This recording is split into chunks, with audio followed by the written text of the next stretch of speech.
Pictures you were never meant to see. The hidden face of Africa's longest civil war. A war that has already displaced 4 million people and killed more than 2 million. A war whose main objective and cause now is oil.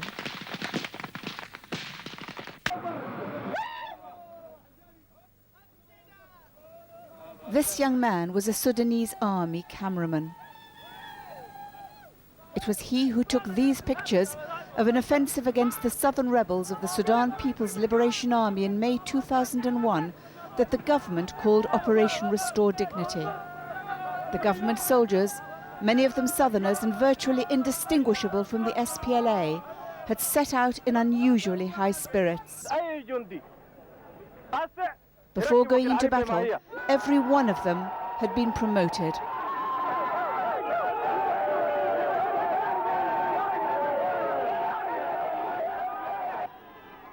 Anticipating bigger pay packets on their return, they drove off cheering, riding in brand new lorries. Their armour was backed up by a powerful new weapon, a weapon deployed here for the first time in 19 years of war. This footage was captured on the battlefield by the SPLA. It's damaged, but this weapon has been identified by British analyst Paul Beaver as a ballistic missile, which he believes can only have been bought with oil. I can't really see how they're going to have funded buying a short-range tactical ballistic missile any other way than by in some way bartering oil. But missiles didn't win the day for the government, nor tanks that were shipped into the country on the very day that the first barrels of oil were shipped out. Despite the purchasing power of oil, hundreds of young men, including the cameraman, died on this battlefield. Sudan's oil is located largely in the neglected African south, in areas the government must conquer before exploration can begin. In Rouen County, northern Upper Nile, and western Upper Nile. The government's refusal to let the UN's Operation Lifeline Sudan work in most of these areas means that the war for oil is waged out of sight, without witnesses to the abuses committed by both sides to control, protect, or destroy the sources of production.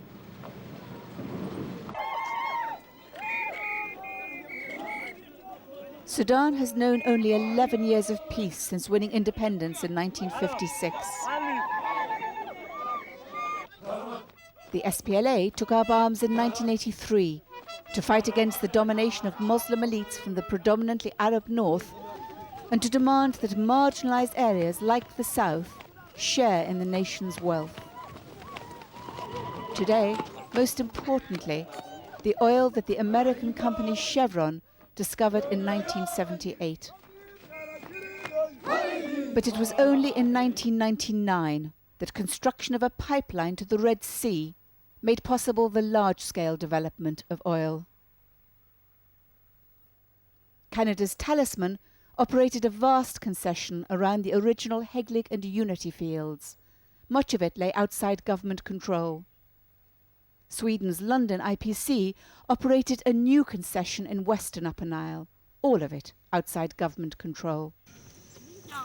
Before oil, these areas held little strategic interest for the government. Now they had to be conquered, and obstacles to oil exploration had to be moved away. When pumping began in 1999, Taban Deng was governor of Unity State, the name the government gave Rouen County. He was a native of western Upper Nile. It is densely populated. And saw for himself how oil production became possible without peace, how the army pushed African Dinka and Nuer ever further from their homelands. They move people forcefully, not peacefully. Chevron has done it through peaceful means. They used to compensate people. Now they move in force. They start with shelling, they will shell the village, and people to be scared and run away. What can be killed is to be killed, whether a human being or an animal. Now they will burn down the whole village. This village, Bal, was burnt in October 2001. It was one of dozens of villages that the government of Sudan destroyed, unremarked by the outside world, in a 5-month offensive in Talisman's concession. The government troops burned food stores.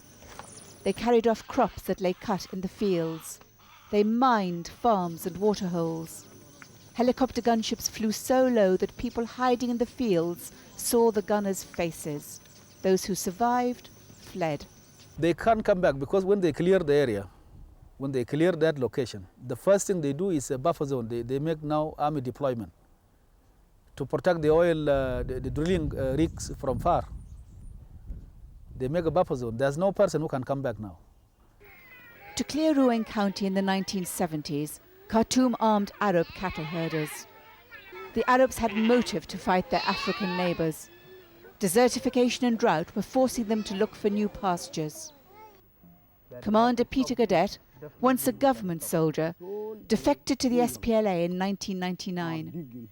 He saw how the Bagara drove southerners away. The Arabs come to our villages. They take our children, take our cows, burn the houses and chase the people away. When they finish, the government brings the oil companies to start oil development. This is why we can't compromise with them. Their aim is to get rid of all Africans. We run away from them to save our race. In Western Upper Nile in the 1990s, the government armed African opponents of the SPLA. In the resulting battles, both sides killed, burnt and raped with impunity. This was the result of the government's strategy of divide and rule, which Khartoum and the oil companies called tribalism. But in 2002, this strategy collapsed when Peter Gadet and the government-backed Peter Parr made peace. Fighting together, they forced London IPC to suspend its operations. Under heavy pressure on the ground, the government unleashed its air force. The entire population of this village, Gop, fled after planes killed 6 civilians. In a tragedy repeated all over Western Upper Nile, 2 of the dead were children. The government of Sudan and the oil companies working with it say no one has been displaced by oil.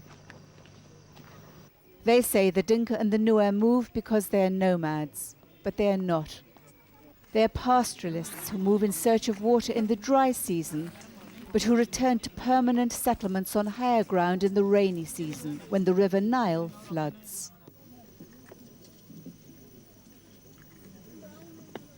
These are the people the government and the oil companies say do not exist. Southerners who have been displaced by oil. They say they have lost all hope of ever returning to their homes. Achol Deng fled from Jukaba near Bal in October 2001 after 4 of her neighbours died in a gunship attack. Then soldiers came and burnt the village. She walked for 3 nights, still fearing gunships. The helicopter gunships came. This baby was 1 month old when we ran away.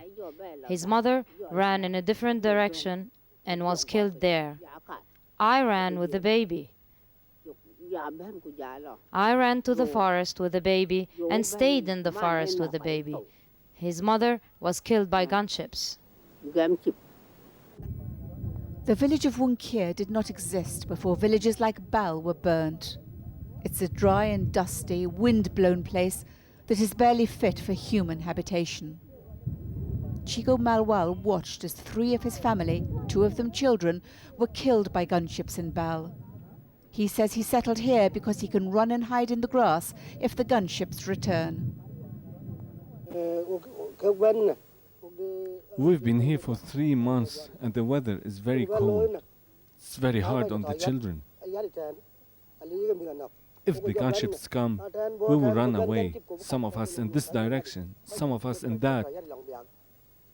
We won't come back until they've gone. We can't go home because our homes have all been destroyed.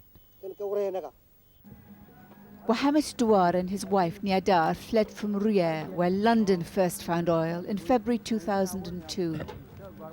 They were able to remain in the area during Peter Parr's alliance with the government. But after Parr made peace with the SPLA in the town of Koch, government forces drove all civilians away from London's wells and the all-weather road leading to them.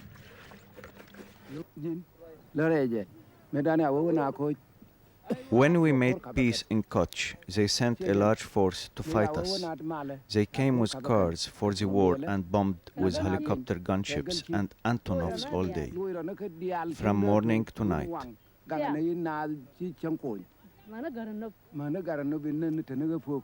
They killed the cattle and the children with Antonovs. Then they burned all the houses. The Arabs tell us, we don't want you here. We will take your land and your property and drive you out. If they find you, they slaughter you.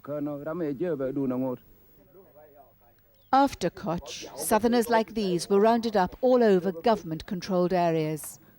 They were given cursory military training and sent back to the south, told to defeat the SPLA to make oil exploration possible. This group managed to escape and crossed the front line to Peter Cadet's headquarters in Western Upper Nile. They gave us guns and told us to fight, to kill our own mothers and fathers. But why should we fight so the Arabs can take the oil? This oil is ours. Villagers like these say they don't know why they're being driven from their land. Many have never seen oil, don't even know what it is. But the people from Bal and Jukaba have seen Talisman's oil fields at Manga lit up at night and say the government wants to drive them away so it can put up more lights. As soon as we ran from our village, the government began building there. They brought the lights to a place called Manga. Manga, you can see the lights there. It's 3 hours away from my village, and you can see the lights. The SPLA says it will continue fighting as long as oil flows without the consent of southerners. On the front line in Rowan County, Commander George Athor refutes the company's claim that oil is bringing development. You cannot make development where there is war. War is destruction. You cannot build when you are destroying. The war will not end without stopping these oil companies from their work. Maria Nialuak lived near Pultuni, site of a huge government garrison protecting London's operations. She says oil never brought her any benefits, no boreholes or medicines, even when her people were cooperating with the government. The Antonovs came and took us by surprise. Then something came on the ground and fired at us. What's killing us are the Antonovs and the helicopter gunships. There's nothing for the people. We are dying of hunger. We will all die. They're killing us all.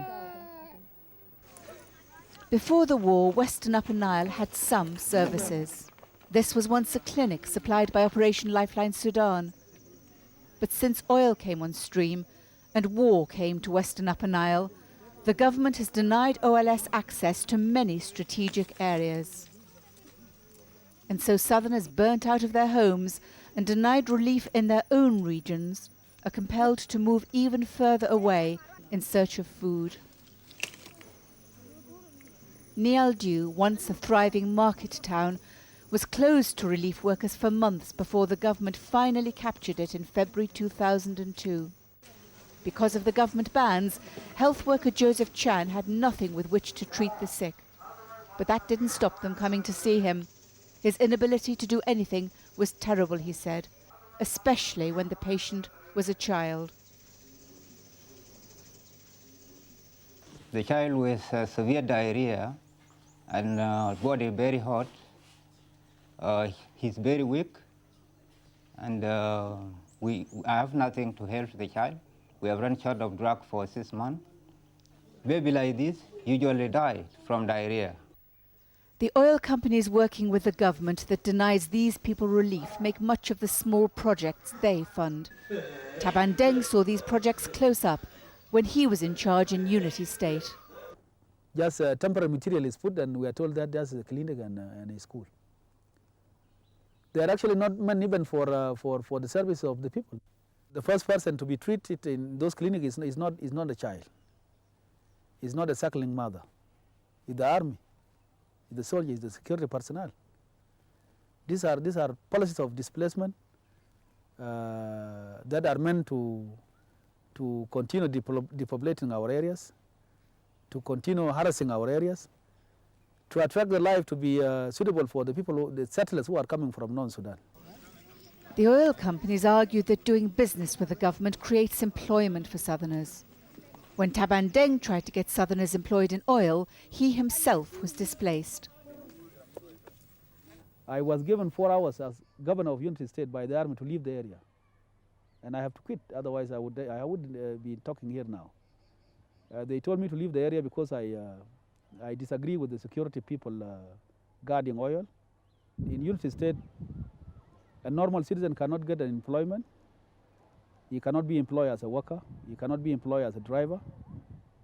He cannot be employed even as an expatriate. We have geologists that cannot have a job in the oil industry. Some of them are trained in Britain. They have got better training even than the Arab working in the oil industry. They cannot get an employment. William Gatjang was a victim of the government's belief that all Southerners support or spy for the SPLA. He grew up in Khartoum, but after leaving school, finding no work in Khartoum, went to Heglig to look for a job in the oil fields. I went to the market to ask about work. I wanted to work for an oil company. While I was asking, security came and arrested me. They asked me where I was from. I said Khartoum. They asked me which tribe I was from, and I told them I'm a Nuer. 5 men with pistols arrested me. One of them punched me in the face. They grabbed me and threw me to the ground. My face was cut. William was taken to a filthy, rat-infested jail and locked up with other young Southerners. Security officers came to the prison at midnight every night. They took us outside to the yard, beat us with sticks, and kicked us. 5 men held you, 2 at each end and 1 in the middle, and threw you up and down. The ground was hard, and I'm left with many scars on my body.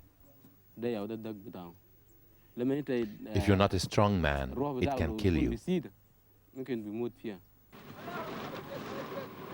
Before oil, government soldiers often had to fight their way through forests like this. Government vehicles had trouble advancing. The terrain of Upper Nile is swampy terrain, where fighting used to stop in the rainy season.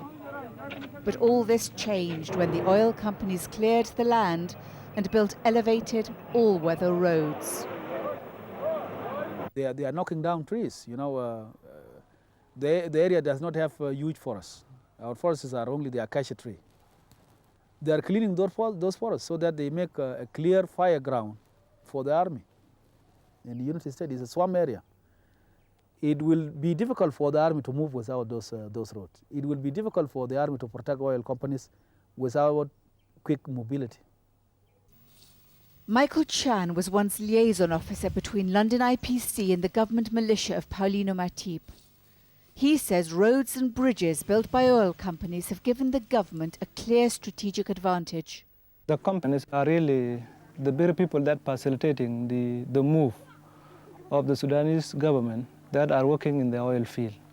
First of all, this constructing of the roads. Roads that cut deep into Rouen County in western Upper Nile, giving the army new access to rebel-controlled areas. The troops goes first of all in advancing. After they clear the area, depopulating the people, and then the company came behind them with the pipelines. So I have seen that when I was in the company, really. The oil companies say their roads help southern civilians. Taban Deng disagrees. If they were meant for the people, they are supposed to be made with the concern of the local authority. They don't ask our opinion of how to make a road or where to construct that road. I have never been consulted or contacted to discuss construction of road in the area when I was a governor. Those roads are meant for security purposes, for the quick movement and intervention of the army. They are not done according to plan, and they are all made on aerial survey. They are all straight roads. They don't pass through the people. They don't pass through the villages. As government troops move deeper into contested oil areas, they're increasingly dependent on support from planes that use airstrips built by the oil companies. Most importantly, the airstrip at Heglig. Their antinopes are taking off from Heglig for the southern for operation, bombarding the areas of the SPLA. I myself flee in a government antinopes with the ammunition and troops in it. So coming to Heglig, and then at the same time, I saw the antinop taking off from Heglig, transporting troops to rear where the oil is, and also to Lair. And sometimes they are using the company trucks to transport troops. These two young men were students when they were taken from their home villages and forced into military service. They were flown into Heglig, and from Heglig were driven down London's oil road. They were told they had to extend the oil road so the army could establish a garrison. They took me to a camp in Khartoum and gave me a month's training. Then they took us in a plane to the Heglig airstrip. They told us, now you will drive and fix the road. So we went to fix the road, but the SPLA ambushed us and brought us here. Without the oil road, the conscripts couldn't have been driven so deep into western Upper Nile, where scores of them were killed.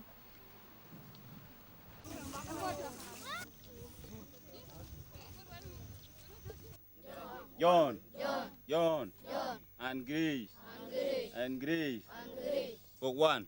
Income from the oil pumped from under the land of some of the poorest people on earth today accounts for about 20% of the government's revenue. Services for the people aren't improving, but the army is acquiring powerful new weapons. You know, to fight war, you need resources.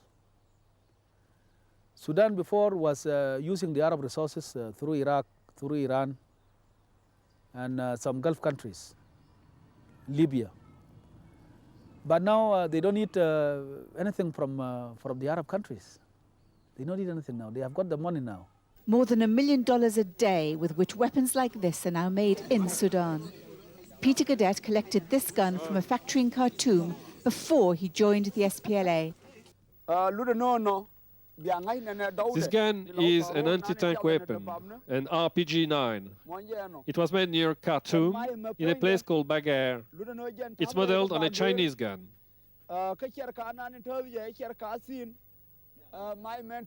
It has no number, no manufacturer's mark.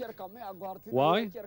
They don't put any mark because they don't want anyone to know where it's made. But it's the widespread deployment of helicopter gunships that has traumatized civilians. They say the gunships are always roaming, shooting at you even as you run away. Peter Gartut is a health worker seen here visiting wounded soldiers. But he says most of the people he treats are civilians, and in recent years he has begun to see horrific injuries, no longer just simple bullet wounds like this. Some of the civilians were wounded by bombardment of Antonov and a helicopter gunship. That is very bad now to the community, indeed. It also disturbed the living of the community. Community used to think of an antelope and a gunship every day. When they hear a sound of anything, although it is an unusual flight, the people used to run away. We personally saw those gunships in 1999, and those gunships brought to Sudan in order to protect the oil and the foreign companies to continue drilling that oil for the government of Sudan. But no one knew Khartoum had acquired missiles until the SPLA captured this film. The government still denies having these missiles, far less using them against its own citizens. I've never heard of a short-range tactical ballistic missile being used in the war in Sudan. I think this is the first time that I've certainly seen any evidence of it whatsoever. And it does mark, in my view, an escalation.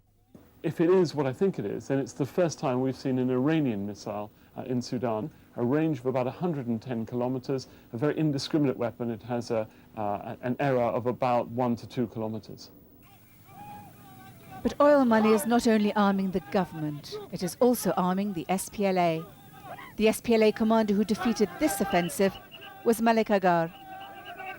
Before oil, the whole fighting was between two weak opponents, literally between two weak opponents. But now the balance starts shifting.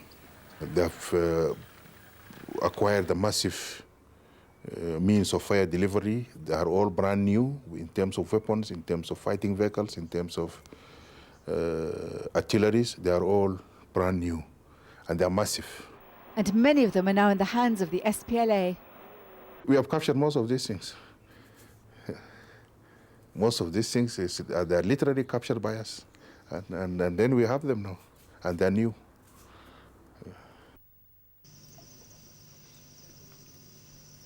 But that brings little comfort to civilians who are exhausted by war and who live always surrounded by death. Their villages burnt, their crops looted, their fields burnt and mined, they are now reduced to eating leaves, not just in the hunger gap between harvests, but for much of the year. What they want is medicine for their children. Development instead of death. But instead of bringing development, oil is arming both sides in this terrible war, killing this generation of youth and, if the conflict continues, promising the bleakest of futures for the next.